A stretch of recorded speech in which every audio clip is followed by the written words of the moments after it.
Live on Channel 5, this is the 10 o'clock news with Deborah Norville.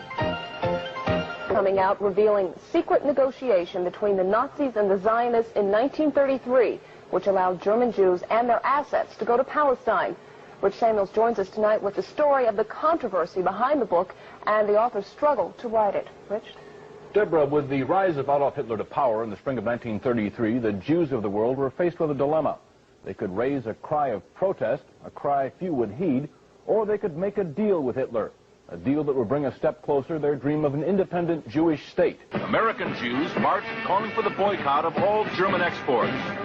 Jews throughout Europe echoed that call, so did Jews everywhere. But a group of Zionists at the same time was quietly negotiating an agreement with the Nazis to allow the immigration of German Jews and the transfer of their assets to Palestine. That deal, reported in August 1933, was the transfer agreement. Palestine, sparsely settled by Jews at the time, was radically changed as a result. I lived in Palestine from 1933 to 1936, and we saw every week transports of German Jews coming to settle in Palestine. German Jewish settlement of Palestine was, for a time, official Nazi policy. These photos of Jewish life in Palestine, along with a lengthy text, appeared in 1934 in the Berlin paper Der Angriff. A Nazi Visits Palestine was the title of the multi-part series. A medal was struck by Goebbels in commemoration. On one side, the swastika. On the other, the Star of David. Hitler demanded one concession for the transfer agreement, that the call for a boycott of the Reich, raised by Jews here and elsewhere, be rejected by the Zionists. The Zionists made that concession. And so, while Nazis were marching in Germany, and while Jews were marching here, diplomacy was writing a more important story. In the Mediterranean, where the dream of a nation-state for Jewish people came a step closer to reality. The story in this book some will find hard to accept. You've never been told what the origin of Nazi is. NA is National Socialism, which was the German Nazis, and in 1923 there was a double agent who came to Hitler, and he said to Hitler, look, your Nazi party is not, your National Socialist Party is not getting off the ground. You need an alliance. And he suggested that they ally with the Zionist Party. So the NA of National Socialism joined with the Zionist Party in the World Zionist Party in 1923, and ever after was known as the Nazis, NAZI. The ZI was for Zionists, but of course no one knew that, because our popular mythology is that the terrible Nazis were attacking the Jews. But what we were never told is there was a great schism in the Jewish community of the world between the Zionists and the non-Zionists. You see, the non-Zionists were the Orthodox Jews who believed you could not have a Jewish state until the Jewish Messiah came. They didn't acknowledge Christ as Messiah, so they were waiting for their own Jewish Messiah to come. Then you would have a Jewish state, and that Jewish state would rule the world. But the Rothschilds in 1828 decided they couldn't wait for the Jewish Messiah, so they started what they called Reform Judaism under Moses Hess. And Reform Judaism said, yes, you can have a Jewish state before the Messiah comes. And the reason you could have it was the Rothschilds had made so much money, they said, we'll buy our own state. So the Rothschilds sent people out to the Middle East to have Jewish settlements, and which is today the State of Israel, totally created by the Rothschild money.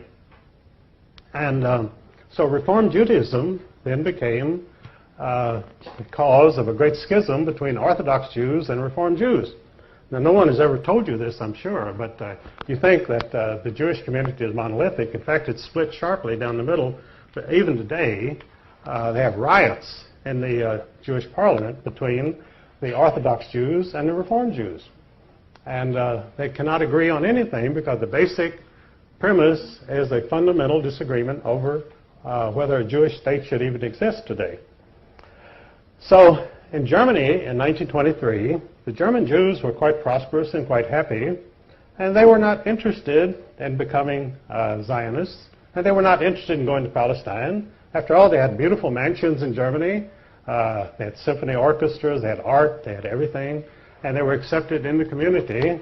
As Ezra Pound said, Germany was the least anti-Jewish country in Europe. When you went over into Poland and Russia, you had very strong feeling against Jews. But in Germany, they were accepted and happy, so why would you ever have an anti-Jewish government in Germany? And of course, Hitler, allying himself with the Zionists, he said, after all, you're right. He said, we have the same goals. And so he allied with the Zionist party, and the mission of the Nazis was to force the anti-Zionist Jews to accept Zionism. And this is what the concentration camps were about. They put the anti-Zionist Jews in the concentration camps, and they were placed under the direct administration of the Sonderkommandos, who were the Zionist Jews. So the concentration camps were run by the Zionist Jews in order to punish and get rid of the anti-Zionist Jews, which they did. And of course, that's a part of the Holocaust that you were never told, that this was a fundamental Jewish disagreement, which the German people, that Daniel Goldhagen wrote a book in which he said all Germans cooperated in their anti-Jewish feeling and the Holocaust, which was not true at all. The Germans did not even know what was going on, most of them. It's just like in the United States, when we were perfecting the atomic bomb and bombed Hiroshima and Nagasaki, the American people knew nothing about it. It was forbidden to mention the atomic bomb. I was serving in the Air Force at that time. We never heard of any atomic mission or atomic bomb until the bomb was dropped on Hiroshima. So you could say the American people are guilty of the greatest atrocity, the dropping of the atomic bomb on Japanese civilians. But that isn't true. The American people knew nothing about it. I knew nothing about it in the Air Force. And I was right there. So these things go on without the knowledge of the people or the approval of the people. But of course, they have to accept the results. These things happen, and you're stuck with it. So this is the real story of Zionism, that the Nazis. So then, well, if the Nazis had allied with Zionists, why didn't the Nazi party survive? Well, what happened was, in 1945, after the German military was defeated, they brought in the German leaders, the German generals, at the Nuremberg trials, tried and convicted and executed them. They had to execute them because they didn't want them around to testify that about the alliance between the Nazis and the Zionists. So they had to die, and they were executed for that reason. Because, they told about the atrocities that the German generals had committed. But German generals are like any other generals. They don't really commit atrocities. The troops under their command may commit atrocities, but they don't commit any atrocities themselves. These German generals didn't go around shooting Jews or anybody else. But they were executed, and so the Zionist secret was safe.